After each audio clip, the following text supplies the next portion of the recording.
Schottky defect. आता काय होतं स्कॉटकी डिफेक्ट मध्ये, सगळ्यात पहिला आणि महत्त्वाचा मुद्दा लक्षात घ्या की हा डिफेक्ट दिसतो कोणामध्ये, तर आयोनिक कंपाऊंड्स मध्ये. कोणामध्ये दिसतो? Ionic compounds. For example ionic compounds मध्ये कोण येतात? सॉल्ट्स, जसं की NaCl, AgBr, KCl. So Schottky defect at first observed in case of ionic compounds like salts, sodium chloride, silver bromide, potassium chloride, likewise. आणि तुम्हाला सर्वांना माहिती आहे की आयोनिक कंपाऊंड्स हे दोन प्रकारच्या आयन्सने बनतात. कोणते दोन?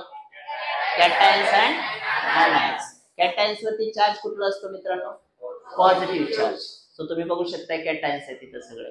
ऍनायन्स वरती चार्ज कुठला असतो? निगेटिव्ह चार्ज असतो.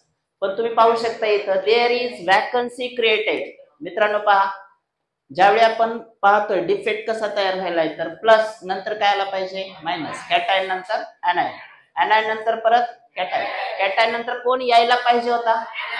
इथं आहे का? So this anion vacancy is created due to anion. Negative charge एक गायब आहे, ओके नाही, एक ऍनायन गायब आहे. सिमिलरली ज्यावेळी आपण पुढच्या रोला जातो, नेक्स्ट लाईनला जातो, तर इथे तुम्ही पहा मायनस, परत काय यायला पाहिजे होता? प्लस. कोण मिसिंग आहे इथं? कॅटायन. मग कॅटायन मिसिंग आहे म्हणजे कॅटायनची वॅकन्सी तयार, ओके नाही.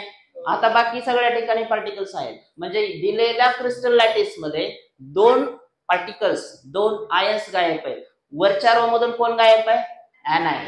खालच्या रो मधून कोण गायब आहे? कॅटायन. मग आता याच्यामुळं मास वाढायले का क्रिस्टल लॅटिसचं? वाढण्याचा तर प्रश्नच नाही, वॅकन्सी क्रिएट झाले म्हणजे मास डिक्रीजेस, ओके नाही. But volume remains same. आता इलेक्ट्रिकल न्यूट्रलिटीचा विचार करूया. वरच्या रो मधून गायब कोण आहे? ऍनायन. खालच्या रो मधून गायब कोण आहे? Cation. So think about the electrical neutrality. नाही कळलं? वरच्या गल्लीतून परशा गायब झालाय, खालच्या गल्लीतून आर्ची गायब झालाय.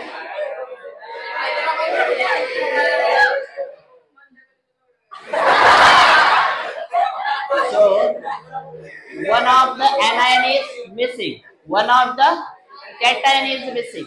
So anion is missing, cation is missing. It means ion pair is missing.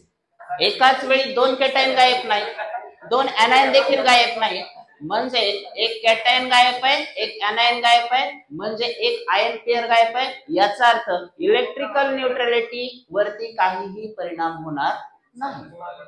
Now even though vacancy is created, there also the crystal is neutral. Let me know something about the density. What about density of this crystal? Density काय होईल? वाढेल, कमी होईल, तशीच राहील? काहीतरी सांगा.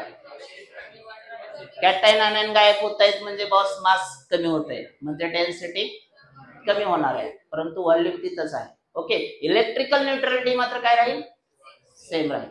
So ionic compounds मध्ये दिसणारा defect Schottky defect, missing of equal number of cations and anions. It means ion pair missing आहे.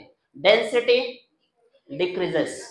Examples for this type of crystal defects are NaCl, AgBr, KCl. आणि तुमच्या माहितीच तो या वर्षीची जी एक्झाम झाली HSC बोर्ड 2025 चा जो पेपर होता मित्रांनो, पहिलाच MCQ ह्या क्रिस्टल डिफेक्ट्स वरच होता. म्हणजे सॉलिड स्टेटचा one of the most important point. आपला जो पुढचा येणारा फ्रँकेल डिफेक्ट आहे त्याच्यावरती त्यांनी तो क्वेश्चन दिला होता. So you can think about the defects. Schottky defect हा तिसरा प्रकार आहे. आता एक राहतं याच्यामध्ये, कोणता राहिला? Frenkel defect. परत एकदा सांगतो, स्कॉटकी डिफेक्ट हा कोणामध्ये दिसतो? आयोनिक कंपाऊंड्स मध्ये दिसतो. आणि तिथं काय गायब आहे? आयन पेअरच गायब आहे. If one cation is missing, 100% खात्रीनं सांगायचं एक ऍनायन 100% मिसिंग असणार. समजा दोन कॅटायन मिसिंग आहेत तर दुसऱ्या बाजूला दोन ऍनायन मिसिंग असणार, म्हणजे पेअरच गायब होते. पेअर गायब झाल्यामुळे इलेक्ट्रिकल न्यूट्रलिटी डिस्टर्ब होत नाही. दिस इज स्कॉटकी डिफेक्ट. ओके.